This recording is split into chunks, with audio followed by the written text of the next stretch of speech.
विद्यालय शिक्षा बोर्ड ने जारी किया एचटेट का परिणाम। अभ्यर्थी शाम 7 बजे से देख सकते हैं बोर्ड की वेबसाइट पर अपना परिणाम।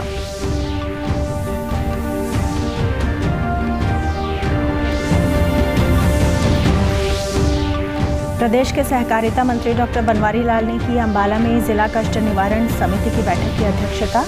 मौके पर ही किया गया शिकायतों का निपटान।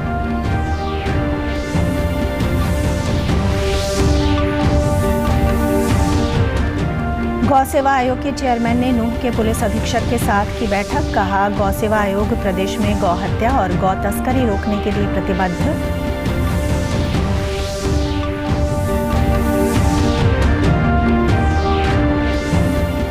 और देश ने आज 220 करोड़ कोरोना रोधी टीके की खुराक लगाने का आंकड़ा किया पार। केंद्रीय स्वास्थ्य मंत्री ने कहा, टीकाकरण अभियान देश की क्षमता और सामर्थ्य का है प्रमाण। नमस्कार, मैं ऋतु कौशिक। अब समाचार विस्तार से। हरियाणा विद्यालय शिक्षा बोर्ड ने हरियाणा अध्यापक पात्रता परीक्षा का परिणाम आज घोषित कर दिया। हरियाणा विद्यालय शिक्षा बोर्ड के चेयरमैन डॉक्टर वीपी यादव ने पत्रकार वार्ता में बताया कि इस परीक्षा में लेवल 1 पीआरटी के 15.83%, लेवल 2 टीजीटी के 16.46% और लेवल 3 पीजीटी के कुल 9.85% अभ्यर्थी पास हुए हैं। एचटेट परीक्षा का परिणाम बोर्ड की वेबसाइट पर शाम 7 बजे से देखा जा सकता है। बोर्ड के अध्यक्ष ने बताया कि एचटेट परीक्षा में कुल 2,61,000 से ज़्यादा अभ्यर्थियों ने परीक्षा दी थी, जिसमें 73,301 पुरुष, 1,88,083 महिलाएं और 5 ट्रांसजेंडर शामिल थे। बोर्ड अध्यक्ष ने बताया कि एचटेट परीक्षा को नकल रहित संचालित करने के लिए पुख्ता प्रबंध किए गए थे। उन्होंने कहा कि प्रमाण पत्र की मान्यता अगले 7 वर्षों तक रहेगी। इसके अंदर लेवल 1 में कुल मिलाकर 50,449 कैंडिडेट थे, जिनमें से 8,003 कैंडिडेट ऐसे हैं जिन्होंने इसको क्वालिफाई किया, जिसकी परसेंटेज रिजल्ट की रही 15.83। ऐसे ही लेवल 2 में 1,27,969 कैंडिडेट बैठे थे, जिनमें से 21,062 ने इस टेस्ट को क्वालिफाई किया, जिसकी पास परसेंटेज 16.46 रही। और इसी तरह लेवल 3 में पीजीटी में 82,871 कैंडिडेट बैठे थे, जिनकी पास परसेंटेज 9.85 रही। यानी इसमें 8,162 कैंडिडेट्स ने जो है इस टेस्ट को क्वालिफाई किया। प्रदेश के सहकारिता मंत्री डॉक्टर बनवारी लाल ने आज अंबाला में जिला कष्ट निवारण समिति की बैठक की अध्यक्षता की। बैठक में कुल 12 शिकायतों का मौके पर ही निपटान करने के निर्देश दिए गए। उन्होंने कहा कि कई शिकायतों की जांच के लिए कमेटी गठित करने व जमीन से जुड़े मामलों की शिकायत विजिलेंस को सौंप दी गई है।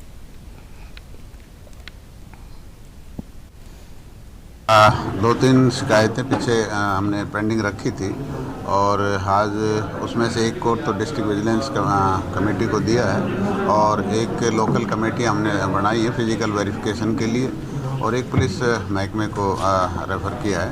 तो टोटल 12 थी, 12 में से 10 नो डिस्पोज ऑफ किए हैं और 3 को इस तरह से हमने पेंडिंग रखा है। वहीं शिकायत निवारण समिति में आए शिकायतकर्ताओं ने इस बैठक की सराहना की। उन्होंने कहा कि सहकारिता मंत्री ने मौके पर ही उनकी समस्या का निवारण करने के लिए अधिकारियों को निर्देश दिए हैं। उन्होंने कहा कि इस तरह के आयोजन लगातार होने चाहिए। आज मंत्री जी ने आश्वासन दिया है कि 3 दिन के अंदर अंदर इस पानी को निकाला जाए। यह प्रशासन को ऑर्डर किया गया है और 1 महीने के अंदर अंदर जो सा MPS का प्रोजेक्ट लगाना है या IPS का प्रोजेक्ट लगाना है कि उसके ऊपर अपना डिटेल बना के तो देंगे और अगली ग्रीवेंस कमेटी के अंदर हमारे को द्वारा इन्वॉल्व करने के लिए और आदेश दिए गए हैं। गौ सेवा आयोग प्रदेश में गौ हत्या और गौ तस्करी रोकने के साथ सड़कों पर आवारा घूम रहे गौवंश को गौशालाओं तक पहुंचाने के लिए प्रतिबद्ध है। गौ सेवा आयोग के चेयरमैन श्रवण गर्ग व आयोग के अन्य सदस्यों ने आज नूंह में जिला पुलिस अधीक्षक वरुण सिंगला के साथ बैठक की। बैठक के बाद पत्रकारों से बातचीत करते हुए गौ सेवा आयोग के चेयरमैन ने कहा कि प्रदेश सरकार द्वारा लगातार नई गौशालाओं का निर्माण किया जा रहा है। उन्होंने कहा कि नूंह क्षेत्र में गौ हत्या न हो, इसके लिए पुलिस व प्रशासनिक अधिकारी निरंतर कार्य कर रहे हैं। कई गौ तस्करों को चिन्हित करके पुलिस ने गिरफ्तार किया है। गौ सेवा के प्रति यह सरकार संवेदनशील है। लगातार नई गौशालाओं का निर्माण भी हो रहा है और नई गौशालाओं के साथ साथ गौ माता सड़क पे ना रहे उसकी व्यवस्थाओं पे भी काम कर रहे हैं। और मेवात का क्षेत्र अपना ये क्षेत्र जो भगवान श्री कृष्ण जी की कर्म भूमि है, जन्मभूमि है, इस पे गौ हत्या ना हो उसके लिए भी लगातार हमारे एसपी साहब बैठे हैं, प्रशासन के अधिकारी बैठे हैं, गौ सेवा आयोग के वाइस चेयरमैन मेरे साथ बैठे हैं। हम सभी ने एक बैठक की, विस्तार से चर्चा की कि भाई इस कलंक को दूर किया जाए और पहले भी लगातार इस पे काम किया है। बहुत से गौ तस्कर चिन्हित करके पकड़े जा चुके हैं। केंद्रीय स्वास्थ्य मंत्री डॉक्टर मनसुख मांडविया ने अपने ट्वीट संदेश में कहा है कि देश ने आज 220 करोड़ कोरोना रोधी टीके की खुराक लगाने का आंकड़ा पार कर लिया है। उन्होंने कहा कि टीकाकरण अभियान देश की क्षमता और सामर्थ्य का प्रमाण है। केंद्रीय स्वास्थ्य मंत्री ने कहा कि प्रधानमंत्री नरेंद्र मोदी के नेतृत्व में एक सुरक्षित और स्वस्थ भारत बनाने के लिए हम निरंतर प्रयासरत हैं। कार्मिक, लोक शिकायत और पेंशन मंत्री डॉक्टर जितेंद्र सिंह ने आज नई दिल्ली के विज्ञान भवन में सुशासन सप्ताह 2022 की शुरुआत की। उन्होंने पूर्व प्रधानमंत्री अटल बिहारी वाजपेयी की जयंती मनाने के लिए 5 दिन के प्रशासन गांव की ओर राष्ट्रव्यापी अभियान की भी शुरुआत की। अभियान के तहत ऑनलाइन सेवा वितरण के लिए देश भर के जिला आयुक्तों द्वारा चिन्हित लगभग 3120 नई सेवाओं को जोड़ा जाएगा। सुशासन सप्ताह 2022 के प्रारंभिक चरण के दौरान जिला कलेक्टरों ने सेवा वितरण के लिए 81,27,944 आवेदनों की पहचान की है। इसके साथ ही राज्य शिकायत पोर्टलों में 19,48,122 लोक शिकायतों का निवारण किया जाएगा। उन्होंने कहा कि सुशासन सप्ताह 2022 के दौरान लोक शिकायत में सफलता की 43 कहानियां भी साझा की जाएंगी। बिकॉज हिंदुस्तान में अगर हम गांव की ओर नहीं जाएंगे तो गांव शहर की ओर चल पड़ा है। It becomes imperative for us to extend the best practices which have been experimented in the urban areas towards the rural areas in order to ensure that there is no mismatch of governance happening. राज्यपाल बंडारू दत्तात्रेय ने देश की स्वतंत्रता के लिए अपने प्राणों को न्यौछावर करने वाले भारत के वीर सपूत और महान क्रांतिकारी रामप्रसाद बिस्मिल, अशफाक उल्लाह खान और रोशन सिंह को बलिदान दिवस पर श्रद्धांजलि दी। उन्होंने अपने ट्वीट संदेश में कहा कि राष्ट्र की आज़ादी हेतु दिया गया उनका सर्वोच्च बलिदान हर देशवासी को सदैव प्रेरित करता रहेगा। मुख्यमंत्री मनोहर लाल ने भी ट्वीट करते हुए महान क्रांतिकारी रामप्रसाद बिस्मिल, अशफाक उल्लाह खान और रोशन सिंह को बलिदान दिवस पर नमन किया। केंद्रीय सूचना एवं प्रसारण मंत्री अनुराग सिंह ठाकुर ने प्रेस वार्ता को संबोधित करते हुए कहा कि भारत ने आतंकवाद के खिलाफ कड़ी कार्रवाई की। उन्होंने कहा कि आतंकवाद के खिलाफ मोदी सरकार निर्णायक कानून लेकर आई है। केंद्रीय मंत्री ने कहा कि प्रधानमंत्री नरेंद्र मोदी ने आतंकवाद से मुकाबला करने के लिए दुनिया को एकजुट होने का संदेश दिया है। आतंकवादी गतिविधियों का मुकाबला करने के लिए निर्णायक नीतियां हम लाए हैं और अगर मैं ये कहूँ एक के बाद दूसरा कानून लाकर भारत में आतंकवाद की कमर तोड़ने के लिए कानूनी प्रक्रिया को, नीतियों को बनाने में भारत सरकार ने कहीं कोई कमी नहीं छोड़ी। दुनिया भर के मंच पर अंतर्राष्ट्रीय कॉन्फ्रेंस में प्रधानमंत्री नरेंद्र मोदी जी ने लगातार आतंकवाद के खिलाफ दुनिया को एकजुट होने का लगातार आग्रह किया है। केंद्रीय मंत्री ने कहा कि तवांग मामले पर रक्षा मंत्री राजनाथ सिंह ने सदन में अपना उत्तर दे दिया है। उन्होंने कहा कि कांग्रेस पार्टी हमारी ही सेना पर प्रश्न उठा रही है। वहीं केंद्रीय मंत्री ने कहा कि कांग्रेस ने हमारी सेना के लिए एक भी बुलेट प्रूफ जैकेट नहीं खरीदी थी। हमने अपनी सेना को मजबूत किया है और आधुनिक हथियारों से लैस किया है।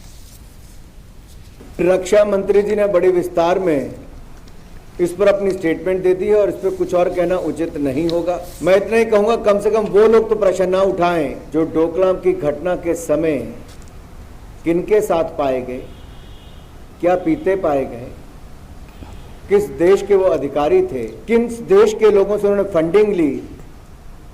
राहुल जी, क्या चाइना के अधिकारियों के साथ आप थे? क्या भारतीय सेना के ऊपर उस समय प्रश्न चिन्ह आप खड़ा कर रहे थे? क्या चाइनीज दूतावास से फंडिंग राजीव गांधी फाउंडेशन ने ली? इस पर राहुल गांधी चुप क्यों है? क्यों जुबान बंद हो गई? और जब हमारे सैनिकों ने मुंह तोड़ जवाब डोकलाम पे भी दिया और सर्जिकल स्ट्राइक और बालाकोट स्ट्राइक्स भी की, तब भी क्या राहुल गांधी जी और कुछ विपक्ष के नेता प्रश्न चिन्ह खड़े करते रहे? ये तो अपनी ही सेना पर प्रश्न चिन्ह खड़े करने वाले हैं। रेवाड़ी के उपायुक्त अशोक कुमार गर्ग ने आज जिले के सभी लाभार्थियों से प्रदेश सरकार की चिरायु योजना के तहत आयुष्मान कार्ड बनवाने की अपील की। उन्होंने कहा कि आयुष्मान भारत योजना के तहत लाभार्थी किसी भी सरकारी या पैनल में शामिल निजी अस्पताल से 5 लाख रुपए तक का निःशुल्क इलाज करवा सकते हैं। उपायुक्त ने कहा, जिले में लगभग 2,29,000 ये कार्ड बनने हैं, उसमें से 1,14,000 कार्ड ही अभी बने हैं और अभी 1,15,000 बनने शेष हैं। उन्होंने कहा कि ऐसे सभी परिवार जिनकी वार्षिक आय 1,80,000 रुपए से कम है, वे सभी परिवार इसके लिए पात्र हैं। हरियाणा सरकार ने चिरायु के नाम से एक योजना शुरू की है, जिसके तहत आयुष्मान कार्ड बनेंगे और आयुष्मान कार्ड धारक को 5 लाख रुपए तक का इलाज किसी भी प्राइवेट अस्पताल में कराने की सुविधा प्राप्त होगी। तो हमारे जिले में लगभग 2,29,000 ये कार्ड बनने हैं, उसमें से केवल 1,14,000 बने हैं और 1,15,000 अभी बकाया है। ऐसे सभी परिवार जिनकी वार्षिक आय 1,80,000 रुपए से कम है, इसके लिए पात्र हैं। जो पात्र परिवार हैं उनकी लिस्ट हमने सारे सरपंचों के पास, सारे बीडीओज के पास, सारे पार्षदों के पास भेज दी है। तो ऐसे सभी परिवारों से मेरा अनुरोध है कि वो लिस्ट में अपना नाम जांच लें और लिस्ट में यदि उनका नाम है तो अपने गांव के सीएससी सेंटर के माध्यम से, आशा वर्कर के माध्यम से या सरपंच के माध्यम से अपना आयुष्मान कार्ड बनवा लें, ताकि जरूरत पड़ते ही वो मुफ्त इलाज का फायदा उठा सकें। मुख्यमंत्री मनोहर लाल ने एक नई योजना संत महापुरुष सम्मान एवं विचार प्रचार प्रसार की शुरुआत की। इसके अंतर्गत समाज के प्रत्येक वर्ग से जुड़े महापुरुषों की जयंती मनाई जा रही है। इसी कड़ी में हरियाणा में पहली बार महाराजा शूरसेन जयंती पर हिसार में कल भव्य राज्य स्तरीय समारोह का आयोजन किया जाएगा। इस समारोह में मुख्यमंत्री मनोहर लाल मुख्य अतिथि के रूप में शिरकत करेंगे। गृह एवं स्वास्थ्य मंत्री अनिल विज ने कल अंबाला में जनता दरबार लगाकर लोगों की शिकायतें सुनी और उनका समाधान करने के लिए अधिकारियों को सख्त निर्देश दिए। उन्होंने पत्रकारों से बातचीत करते हुए कहा कि जनता दरबार में हर एक शिकायत को सुना जाता है। गृह मंत्री ने कहा कि शिकायतकर्ताओं की समस्या का समाधान करने के लिए प्रदेश के डीजीपी से लेकर विभिन्न जिलों के पुलिस अधीक्षक को कड़े दिशा निर्देश दिए गए हैं।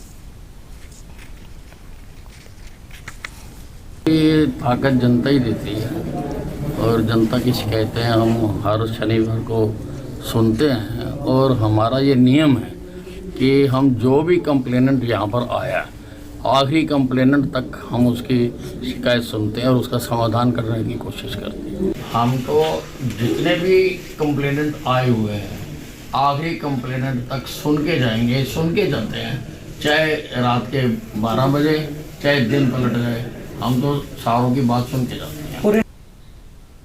अंत में इस बुलेटिन के मुख्य समाचार एक बार फिर। हरियाणा विद्यालय शिक्षा बोर्ड ने जारी किया एचटेट का परिणाम। अभ्यर्थी शाम 7 बजे से देख सकते हैं बोर्ड की वेबसाइट पर अपना परिणाम।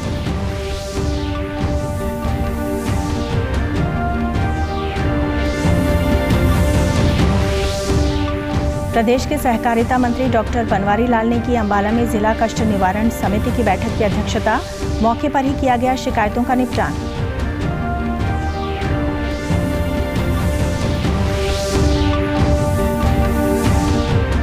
गौसेवा आयोग के चेयरमैन ने नूंह के पुलिस अधीक्षक के साथ की बैठक। कहा, गौसेवा आयोग प्रदेश में गौहत्या और गौ तस्करी रोकने के लिए प्रतिबद्ध।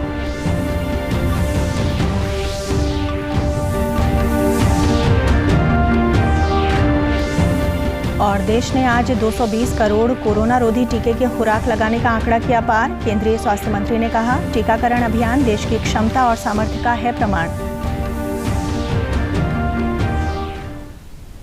समाचारों में आज इतना ही। नमस्कार।